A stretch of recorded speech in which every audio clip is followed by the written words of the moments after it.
y cuida los pequeños.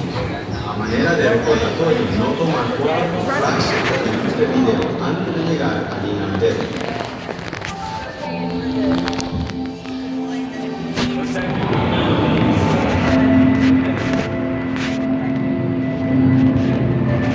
Welcome to a voyage of discovery and awareness, enriching the diversity, the often surprising nature of living with the land.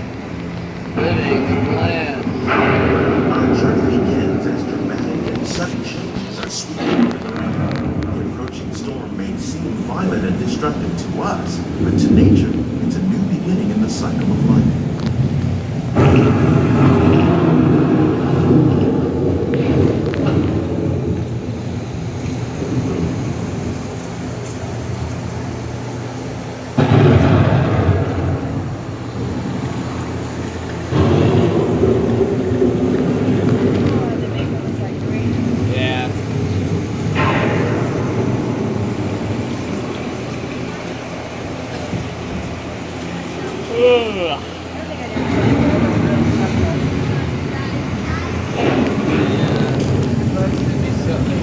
Beneath the surface of the land, roots trap water from the flowing mud, extracting precious nutrients and minerals. These elements, when combined with sunlight, create the diverse living systems of our planet.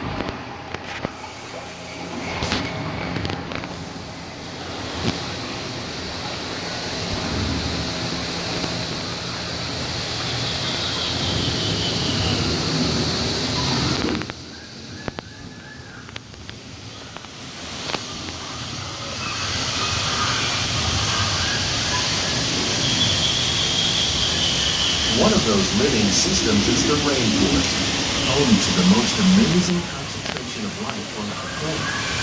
These dense and beautiful forests cover only a tiny portion of the Earth's surface, but they contain more than half of its plant and animal species. Rainforests are also extremely rich and productive living systems, providing us with oxygen, food, medicine, and other elements essential to our lives.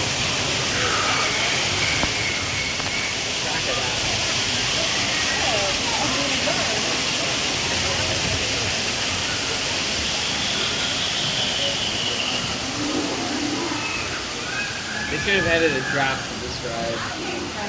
They should have added a drop to this ride. We're coming to the tilapia. In the desert, nature has created a very different, but no less beautiful living system. And while this arid landscape may seem lifeless, it is very much alive. The plants and animals that have learned to survive in these harsh conditions make use of what little water they can find and avoid the scorching rays of the relentless sun. The American prairie once appeared as desolate as the desert, but over time, rainwater and nutrients gradually penetrated the hard surface of this land. Even the hooves of the mighty buffalo helped create the rich soil that would one day become home to the American farm.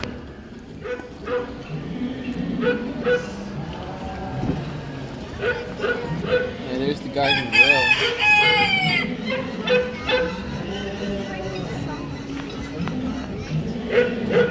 Marvin, Iowa.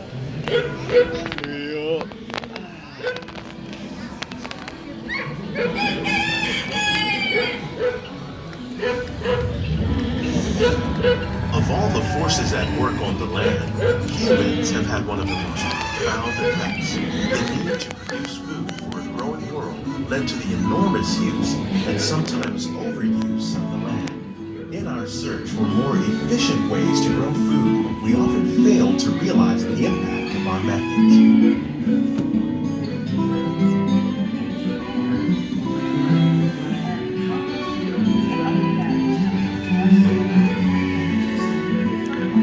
Today, we're learning to live with the land, discovering better ways to grow food that will assure both human and environmental well-being.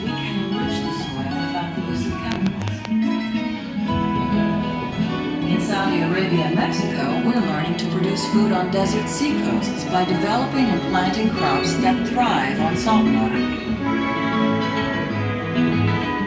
Here at Epcot, we're learning to reduce the need for pesticides by using natural predators like ladybugs and wasps to control pests. In Japan, we're learning that by adding composted leaves and other plant material to our soil, we can reduce the need for fertilizers. In farmlands across America, we're learning that by plowing under vegetation containing natural fertilizers, we can enrich the soil without the use of chemicals. About here. Right through there. Here we made ground and turn around afterwards. How will we meet tomorrow's growing needs for food production, yet still respect the needs of the land? Some of the answers are being discovered just ahead. To help us maintain these carefully controlled ecosystems, and for your safety, please remain seated in your boat at all times.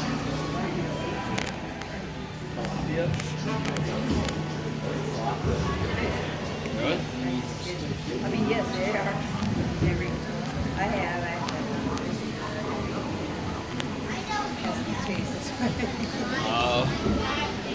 Ceiling wax. Hey, it says please touch the sand. Welcome to our living laboratories, where scientists from Epcot and the U.S. Department of Agriculture are exploring innovative ways to produce bountiful harvests now and into the future.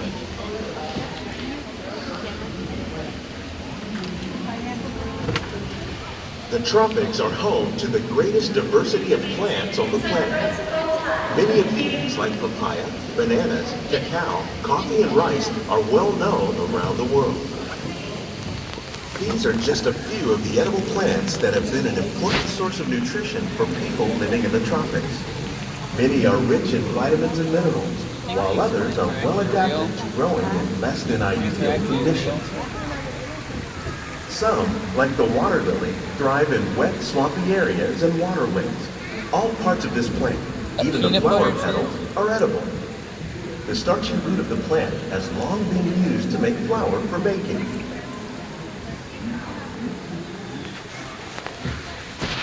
One day, many of these lesser-known tropical plants may be as important as the bananas growing on both sides of the boat. More than 28 million tons of bananas are eaten annually, making it the most popular fruit in the world. That's because this is guys sponsored by Chikatilo. Oh, tilapia. Wait, tilapia will be used? Oh. I was like, that's not easy.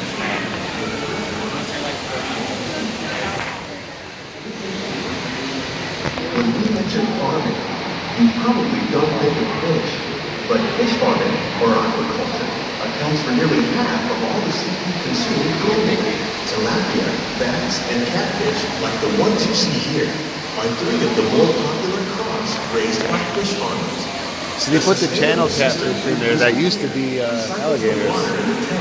As a result, we're able to save millions of gallons each year. Our small fish farm produces nearly 5,000 pounds of fish each year to serve in restaurants around Walt Disney World. Innovations like this one can play an important role in our efforts to produce bountiful harvests and still protect natural resources.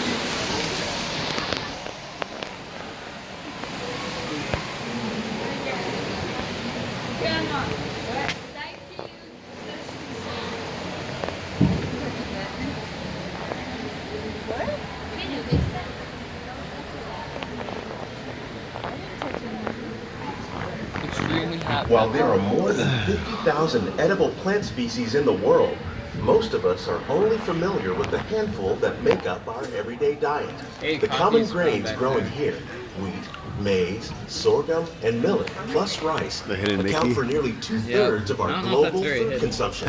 Learning how to increase yields of these staples is an important goal of research around the world.